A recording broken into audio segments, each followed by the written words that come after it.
Sir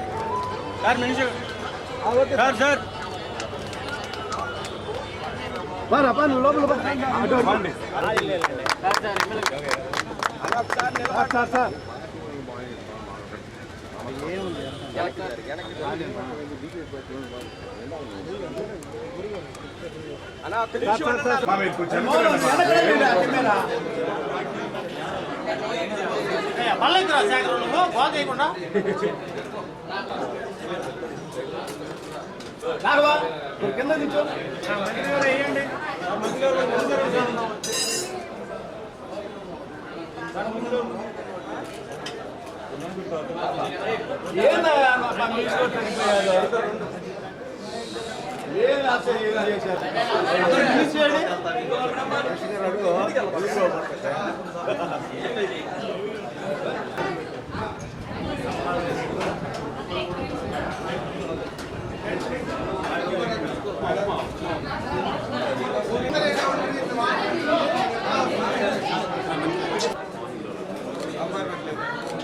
sambar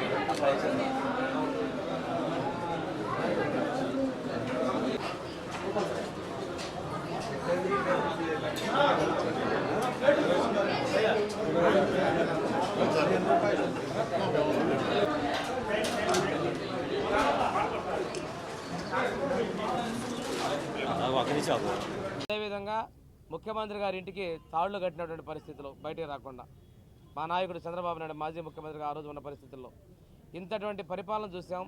ఈరోజు ప్రజాహితాన్ని కోరుకుంటే ప్రజాస్వామ్యబద్ధమైన పరిపాలన మనం చూస్తూ ఉన్నాం. తప్పనిసరిగా ఈ అన్నా క్యాంటీన్ల సంఖ్య మరింత విస్తృతంగా రావాలని ప్రతి మండలంలో కూడా అన్నా క్యాంటీన్లు పెట్టే ఆలోచనలో ప్రభుత్వం ఉంది. పేదవాళ్ళకి అందరికీ కూడా నాణ్యమైన భోజనం ఇవ్వడానికి ఉంది. ఈ కార్యక్రమం ముందుకు తీసుకెళ్లే విధంగా అందరం కూడా కృషి చేస్తున్నాం. ఒంగోలులో ఒకేసారి 4 క్యాంటీన్లు ప్రారంభిస్తున్నందుకు శాసనసభ్యులు రామచల్ల జనార్దన్ రావు గారిని, అదేవిధంగా సంతృతులపాడు వర్గంలో చేమకొత్తులా ప్రారంభిస్తున్నందుకు విజయ్ కుమార్ గారిని అభినందిస్తూ ఈ కార్యక్రమం మన జిల్లాలో కూడా బాగుండాలనేటువంటి ఆశించినటువంటి చొరవ చూపి పూర్తి చేసిన విధంగా చర్యలు తీసుకున్నటువంటి కలెక్టర్ గారికి కూడా నేను ధన్యవాదాలు తెలియజేసుకుంటూ ఈ పథకానికి అవసరమైతే సూచనలు సలహాలు ఇవ్వండి, అంతేగాని భోజనానికి వచ్చేటువంటి పౌరుల మీద మీరు చిన్న చూపుగా మాట్లాడటం మీ పార్టీకి తగదని చెప్పేసి వైసీపీ ప్రభుత్వానికి నేను హెచ్చరికలు చేస్తూ ఈ కార్యక్రమాన్ని విజయవంతం చేయాలని కోరుకుంటూ సెలవు తీసుకున్నాను.